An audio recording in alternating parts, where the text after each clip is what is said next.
नमस्कार दोस्तों। जिन 4 लोगों के बीच में बैठ कर के आप किसी की बुराई कर रहे हैं, यकीन मानिए आपके जाने के बाद उसी जगह पर आपकी भी बुराई शुरू हो जाएगी। एक छोटी सी कहानी। एक व्यक्ति था जिसकी उम्र पूरी हो गई थी, वो मरने वाला था।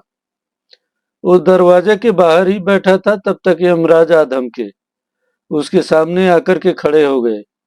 वो यमराज को पहचान नहीं सका। कहाँ कोई पहचान पाता है, तो वो भी पहचान नहीं पाया।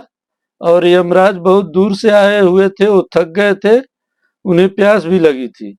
तो उन्होंने उस व्यक्ति से कहा कि मैं बहुत थक गया हूँ, मुझे पानी चाहिए, मुझे जरा पानी पिला दीजिए। वो आदमी बोला अभी ले आया। ऐसा बोल के वो अंदर गया और पानी लेकर के आया, यमराज को पानी पिलाया। यमराज ने पानी पिया, उनकी प्यास बुझ गई, वो तृप्त हो गए। तब उन्होंने अपना परिचय दिया। उन्होंने कहा कि मैं यमराज हूँ और तुम्हारी आयु पूरी हो गई है, मैं तुमको लेने के लिए आया हूँ, तुमको हमारे साथ चलना होगा। वो आदमी बहुत परेशान हो गया, घबरा गया। यमराज बोले आप परेशान मत होइए, आपने तो बहुत अच्छा काम किया है। एक प्यासे को यानी मुझको आपने पानी पिलाया है, और किसी प्यासे को पानी पिलाना बहुत पुण्य का काम माना जाता है।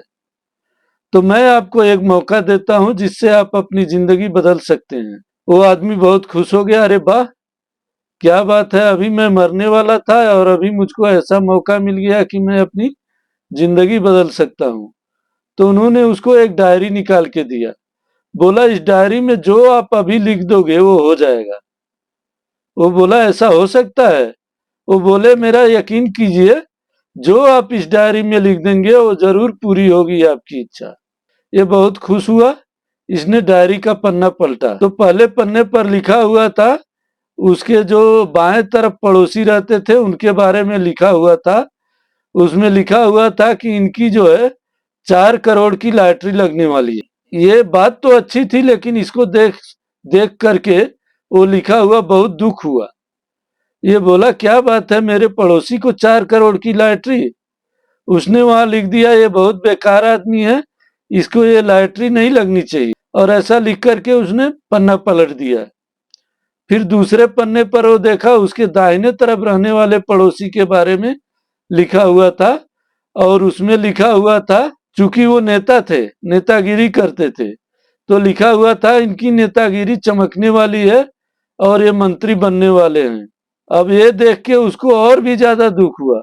उसने वहां लिखा ये बहुत ही बकवास आदमी है, ये मंत्री नहीं बनना चाहिए, अगर ये मंत्री बन जाएगा तो सब कुछ बर्बाद कर देगा।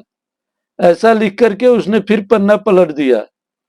अब अगले पन्ने पर लिखा हुआ था उसके सामने जो पड़ोसी रहता था उसके बारे में। तो लिखा हुआ था इसकी किस्मत चमकने वाली है और ये बहुत ही आलीशान कार खरीदने वाला है। तो बाकी दोनों से ज्यादा दुख हुआ इसको ये पढ़ करके।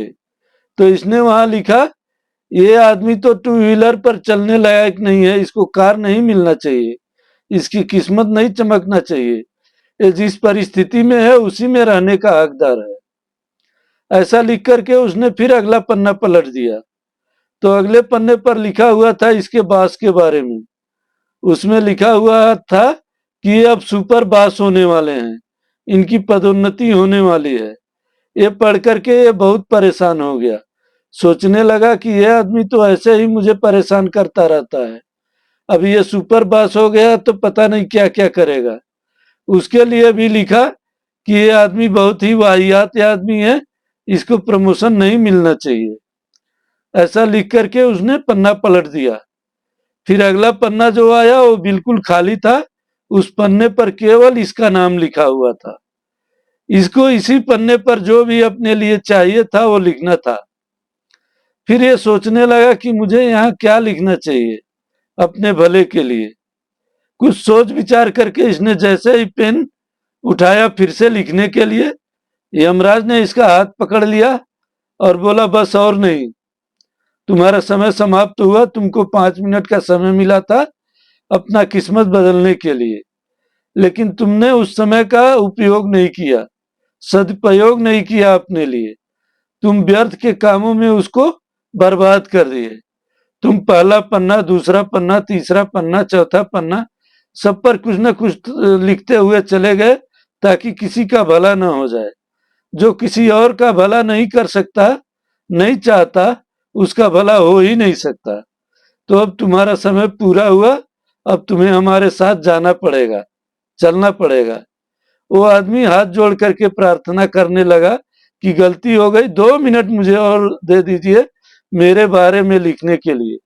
यमराज बोले नहीं, अभी ये नहीं हो सकता, जो समय चला गया सो चला गया। तो दोस्तों, ये कहानी तो यहीं खत्म हो जाती है। आप सबने सुना होगा कि जो किसी और के लिए गड्ढा खोदता है, खुद भी उसी गड्ढे में गिरता है। तो ये कहानी यहीं खत्म हो जा रही है, लेकिन इसकी सीख बहुत लंबी चलने वाली है।